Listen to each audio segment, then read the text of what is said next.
समाचार अब तक, सत्य का साहस। नमस्कार, मी नेहा आणि आपण बघत आहे समाचार अब तक। बघूया आजच्या काही ठळक बातम्या। राहुल गांधींची विषयी ज्या भाजपाच्या आमदारांनी हे उद्गार काढले ते भाजपाचा खरा चेहरा दाखवत आहे। तुम्हारे गांधी का जैसे हुआ वैसे तुम्हाराही करेंगे अशी गिधड धमकी देण्यात आली, हे अतिशय निंदनीय आहे असं वक्तव्य विकासजी ठाकरे यांनी केले आहे। यावरून भारतीय जनता पार्टी आणि नरेंद्र मोदींची मानसिकता दिसून येत आहे। जोपर्यंत नरेंद्र मोदीजी त्या आमदाराला पक्षातून काढत नाही, त्याच्यावर गुन्हा दाखल करत नाही, तोपर्यंत या सगळ्या घटनेचा दोष नरेंद्र मोदी यांना देण्यात येईल असं वक्तव्य करण्यात आलं। आणि यासाठी आज नागपूर स्थित वैरायटी चौकात नागपूर शहर जिल्हा काँग्रेस कमिटी तर्फे जोडे मारो आंदोलन करण्यात आलं।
राहुल गांधींनी विषयी ज्या भाजपाच्या आमदारांनी जे उद्गार काढले आहे ते भाजपाचा खरा चेहरा दाखवणार आहे।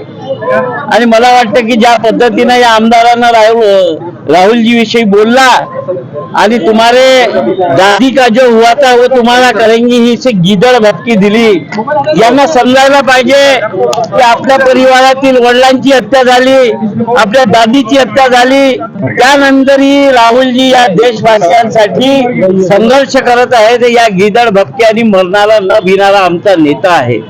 परंतु यावरून भारतीय जनता पार्टी आणि नरेंद्र मोदीजींची मानसिकता दिसून आली।